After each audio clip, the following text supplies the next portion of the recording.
What's up, everyone? Marc Lobliner, TigerFitness.com, CEO of MTS Nutrition, Exos trainer, CrossFit level 1. All right, so check it out, guys. Q&A time. As you know, the Q&A is something that I don't read in advance. It's posted on my Facebook page, facebook.com/Marc Lobliner. It's my fan page, not my personal page. Personal page I don't use anymore. I just use the fan page. Why? Because I don't feel like reading everybody's political opinion. I just want to help people reach their goals, and that's what this page does for me, because I have this open Q&A going on, which is really awesome. So without further ado, let's get to it. This one comes from Derek Brooks. Hey Marc, you've been a huge inspiration for me while I get back in shape, and I've learned so much from your videos. Thank you. Definitely made a huge difference for me. I was wondering if you recommend Nektar as an on-cycle support during Blackstone Labs abnormal and brutal 4CE. Should I buy separate organ support on top of Nektar? I don't recommend using oral hormones at all. I think they're very deleterious. I'm not sure. Blackstone Labs, I'm not sure about their liver toxicity. I haven't looked into them, nor have I had a chance to research this. However, Nektar will be a great benefit for organ health, liver health, kidney health, blood pressure health, and all that good stuff. Be sure to take Nektar. Do you need anything over that? I would assume probably not. I don't even know what else you'd need that would do far and beyond what Nektar does. So I think you're good to go with Nektar. And as far as liver support, be sure to get adequate water. And when you're on any kind of hepatotoxic type ingredient, including Tylenol and ibuprofen, be sure to limit or reduce or just get rid of any alcohol consumption. So if you're on anything that's hepatotoxic, be it steroids, be it NSAIDs like ibuprofen and acetaminophen, just be sure to not drink or anything like that puts extra harm on your liver. Be sure to stay adequately hydrated. From Jordan Sosh. Are all BCAAs made equal? He typically buys another brand BCAA because it's cheaper, but our BCAA is not like everything else to get what you pay for. Honestly, it's all about label claims. All you know with a machine fuel is that it's Tiger tested, and I post the lab test right there online. I don't know about that brand. I don't trust them. The only brand I recommend and stand behind are the ones that are Tiger tested. So of that, that's my product, Machine Fuel. And BCAAs are a bit different. While they are BCAAs, you can have different source. All Machine Fuel BCAAs are the iBCAA from Compound Solutions that are actually vegan sourced. So just keep that in mind. They're fermented. They're not from animal. Not saying a lot of people do this. They're not from like rabbit hair or duck feathers or any of that shit. It's from friggin' fermentation from glucose. From Samir Saeed. How much caffeine do you drink on a daily basis? I'd say I'm at around 1 gram by the time I drink my pre-workout and coffee. About 1 gram, which isn't much. Studies have been done using grams and grams and grams, excuse me, showing no deleterious effect. So I'm at about 1 gram. I'd say about 1 gram, gram and a half. From Luke Dorsey. Boom! What's up, Marc? What's your take on nutrient partitioning products while intermittent fasting? And what supplements do you recommend for people who intermittent fast? Basically, if I recommend a BCAA during the fasting period or machine fuel, it really wouldn't be fasting because BCAA is nutritive. So what I recommend is what I recommend for everybody else. You have a smaller window of eating. However, I do think a nutrient partitioner before your big meal would be of use. So I recommend my new product, which is coming in 2 weeks. It's called Nutrient Driver, and it will be out. It's under MTS Nutrition. It's most advanced nutrient partitioning agent on the market. You'll really like it, or glucose disposal agent, GDA. So I recommend that. It's called Nutrient Driver, and it will be available within 2 weeks at TigerFitness.com from MTS Nutrition. But I do see a benefit to having them. At the end of the day, it will have anti-diabetic effects, and it's healthy. And it also might help you absorb more of those nutrients and drive them to where they need to go and control blood glucose and blood sugar spikes. From Walter Parada. Hey Marc, can you please explain what RCB is and the risk of developing a heart attack while blasting and cruising? It's basically here's what you do. I'm not going to tell you exactly the definition, but I'll tell you how you can prevent it or mediate it, and that's donate blood every 8 weeks. I know it says on there, have you ever done steroids, this and that? They filter your blood anyway. I'm not saying to do this, but I'm saying that if you put no, they're not going to question you overly. So one way to get around the high iron count in your blood and a lot of deleterious effects from taking androgens is by donating blood, and you should do it every 8 weeks.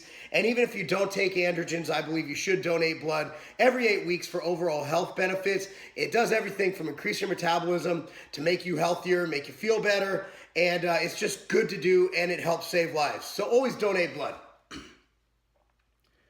Sissy Lau asks, drama aside, what's your opinion about United Airlines incident? And what lesson can be learned from this incident at a business owner standpoint? Number one is that it's always better to overgive. Like, think about how much money they lost. They lost millions and millions and millions and millions and millions of dollars that first day of trading back on the market. Rather than just raising the ante, I'm guarantee you if they would have gotten $10,000 to give up your seat, someone would have given up their goddamn seat. So what I also think is that the person, the gentleman who got dragged away and beaten, I did not think this until I read an article by Mike Rowe, the guy who does that show Dirty Jobs, and he said we don't want belligerent people who don't listen on an airplane. And also what he did state, which I agree with, it's a right, not a privilege. It's a right, not a privilege to fly. You do not have to fly. Like, flying is a privilege. So by getting on that airline, it's in fine print. If they need to kick you off, they can kick you off. So I think both of them did it wrong, but that doesn't matter if the consumer was wrong. In a public opinion, until I read Mike Rowe's article, I thought United's fucking retarded, and I still think they're stupid. They should have just upped the ante, and when he refused to leave, they should have gone to plan B. There's nothing good to be gained when you're dragging citizens off of airplanes who have already passed through security for doing nothing wrong except wanting to use the seat they paid for. While United was in their legal rights to do what they did, and while you're right, we don't want belligerent people on airplanes, at the end of the day, United should know that in the age of the camera phone, that everybody's gonna get that shit on tape, and it's gonna look really, really bad. So what we can learn from United, it's sometimes better to suck it up and do what is the right thing in the public eye than to do what you feel is right from a company standpoint. What they felt is like rules are rules and we got to get them off the plane no matter what. By getting police involved, it just escalated it too damn quickly, and it just got ugly. So I think United was absolutely stupid in how they handled this, and it could have been done much better by just simply offering more money. More money in the short term. Like, for example, if I know someone's bullshitting me on a return, like if I know for a fact, like I custom packed his box for him and I know exactly what's in it, if there's a complaint, you know, Nordstrom does this, Starbucks does this. Remember one time in Starbucks, I just wasn't paying attention. I spilled my coffee. Before I even looked up, they had a new one ready for me to drink. Okay, at Nordstrom's, there's a story in, forgot what book it was, but basically someone tried to return a product from another store. And Nordstrom's policy is make it happen. Customer's always right. So United fucked up. But what do you expect? When the government bails out airlines, they have to get out of jail free card. The airlines need to fight or flight. They need to let them go under. They need to stop bailing them out. Every time the airlines have an issue, the government comes in and bails them out. And that's what you get. It's like government-run programs. Government does a shitty job running things. And when these airlines know that the government will bail them out every time they make a stupid mistake like this and they can't pay their bills, that's when you have issues. So I'm seeing a lot of things that we could talk about for hours. One is government should have never gotten involved in bailing out the airlines because that's what created this attitude they have that us first, customer second. Because how do businesses like me stay in business? Customer service. How am I competing with Amazon and bodybuilding.com? I outservice them. Okay? But if bodybuilding.com, Amazon knew that if I start gaining market share, they're going to get a bailout, are they going to work harder? No. There's a lot of things to talk about. Basically, I think United, while they were not wrong, so to speak, they were wrong in how they handled it, and perception is reality, and the public perceives it as them beating up fucking customers. From Carter Steinbrecher, will steady state cardio burn muscle even while in a surplus? And is too much steady state cardio bad? No. Steady state cardio is going to do one thing, burn calories. If you're in a surplus, you're not going to burn muscle. You might end up overworking your muscle, but your muscle will adapt. So no, I don't know where you got this, that cardio is just going to burn muscle. So you're telling me if you go to Disney World with your family that you're just going to eat up muscle from walking around even though you're eating fucking funnel cakes all day? No. No, just stop listening to the bros. The bros are stupid. Although I'm kind of a bro. From Earns Rods. Hey, Mark, I just bought Drop Factor. I usually hit the gym in the evenings after work because I don't want to take a stimulant around that time. because I'm pretty sure I'll have trouble sleeping. So my question is that, can I take drop factor in the morning? Can I still have the thermogenic effects when I work out late at night? Honestly, no. Teacrine is going to last a few hours, but you're going to have some thermogenesis, obviously, from just being alive. But if you want a pre-workout to hit like a pre-workout, honestly, if you have 5 hours between when you take the pre-workout and bedtime, you can always rock it out. Also, you know, you could take things to help you sleep, like Core Z's is out right now. It's a good product. Core Z's is great to take. So if you're like half hour out before bed, you still feel a little wired, take some Core Z's. You know, I know, told me to take supplements for that. Well, if you want to get jacked off a pre-workout, you're not going to get it from taking drop factor at 7 a.m. and training at 7 p.m. That's just not going to work. You know, you're looking at a 4-hour half-life for caffeine. And even then, if training for activity, I'd recommend 20 to 40 minutes max training after your dose of Clash or drop factor or anything like that. So I really don't think you're going to get much of a stimulatory effect from taking that pre-workout, that fat burner in the morning and training at night. From Alex Duracher, I'm doing 2 bodybuilding shows 4 months apart. How should I go about dieting in between them? I get fat and do another full prep, 2-week bulk, 2-week cut or something else. Getting fat's stupid. What I would do is slowly reverse out of it. So you got 4 months, so take 8 weeks, aim to gain about 2 pounds a month. So that's about 16 pounds. And then diet down for the other 2 months, which is 8 weeks, 2 pounds a week. Boom, you're right there. You should come in leaner, harder, and in better condition, because that reverse diet, if done diligently and you only gain, say you start at 210, right? Okay, you have 16 weeks, you gain 8 pounds. Okay, follow me here. So you gain 8 pounds. No, wait, sorry. Yeah, you gain 8 pounds in those 8 weeks. And then the other 8 weeks, you lose 1 to 2 pounds a week. So you lose 10 to 12 pounds. You're gonna be looking fly. But be sure to keep that weight gain in the first 2 months to under 10 pounds. Don't go stupid. And don't get fat. The fact you even said that makes me wonder if you're even ready for competing.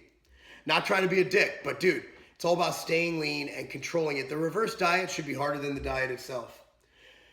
From Lucas McKinney, Mark, Omar Isuf claims that there are studies that show hitting a muscle group 15 to 25 sets throughout the week is the best way to build muscle. I've been training in a way similar to Dorian Yates' HIIT, in a 4-day split, and I end up around 10 to 12 sets per week. I've been following you in a 4-day split system. It seems that you also do not hit 15 to 25 sets. Do you think I should change my training? Studies are that. They're studies. Did the study put these 15 to 25 sets guys up against people training beyond failure? Did they factor in lifestyle? Did they factor in everything of that? Was everybody 35 years old with 2 kids, a dog, and a demanding career? Take those studies and throw it out the window. Omar, while he's a great guy, I'm sure he's extremely smart. You know, taking one study and saying you need to do 15 to 25 sets, that's generalizing things too much. What if I don't want to do 15 to 25 sets? What if my 15 to 25 sets are half-assed versus one set that's over the top, overloaded? Until the thing is, you can't study this kind of training. Like, there's training now that shows that as long as you go to muscular failure, that high reps and lightweight are just as good as low reps and high weight. The high reps and low weight are just good as low reps and high weight for hypertrophy. So, I mean, you know, there's too many variables involved to make that distinction. So my opinion is, if you're recovering well, if you're making gains, stick to the plan of 4 days a week. I'd rather take one set beyond failure, and I think it does more for the body, because remember, he's failing to, volume's one thing, but, you know, at the end of the day, progressive overload is the key. And if that's preventing me from progressive overload, then I don't like it. So if you want to follow him, that's fine. I'm not getting paid for this advice. I'm not getting paid for my training programs. But I just don't like seeing things put in black and white. Chad Ashton, is amino spiking still a thing? Company still doing this, or did the attention fears put a damper on it? Oh, they're still doing it. You could tell. There was one company that tried to sell us a 5-pounder on Tiger Fitness for $19.99. You can't get it made for $19.99. Those are amino spiked as fuck. So at the end of the day, we are in a situation where there are shady companies, which is why I recommend only buying MTS, because I know what's in it. So if people ask me, hey, is this brand spiked? Is this brand spiked? My opinion is just buy MTS, and you don't have to ask it ever again. From Philip Anderson. Hey, Mark, I'm looking for a nutrient partitioning supplement similar to Metformin. I usually get reactive hypoglycemia when ingesting even the more complex carbs. And yes, physicians have consulted. I'm not diabetic or pre-diabetic. I've seen a promising study made on blackberry extract, in particular CG3, which is said to have glucose-lowering properties similar to Metformin. Is MTS looking into this? We have something even better. We have something called Nutrient Driver, and it'll be on the market in about 3 to 4 weeks, so keep an eye out for that. One more from Philip Anderson, another question. Is it possible that the aminos I used before doing my more cardio actually converted to glucose and then use aminos for fuel during cardio? I'm thinking would MCTs and RLA help me from building muscle? You're just overly thinking this, dude. At the end of the day, I love BCAA pre-cardio because it goes straight to your muscle where it needs to go. It's not digested. The aminos are absorbed. If it's morning cardio, you're actually in a depleted state. You haven't had protein for a while. Your body will actually use those. And so what if you use them for glucose? So they're used for glucose. That spares the glucose in your body, which prevents your body from going to stored glucose, which could help stave off some muscle loss if that's even a problem, which it probably isn't. So the bottom line is, I don't want to lose my gains while I'm the 30-minute Stairmaster day. Your body knows what to do. Your body's going to either conserve or burn at the end of the day. So, you shouldn't worry about that. You're looking at semantics. You could take MCTs before training. I like MCTs before training. I like keto salts. You take your BCAA. At the end of the day, it's not going to affect you in a major way either way.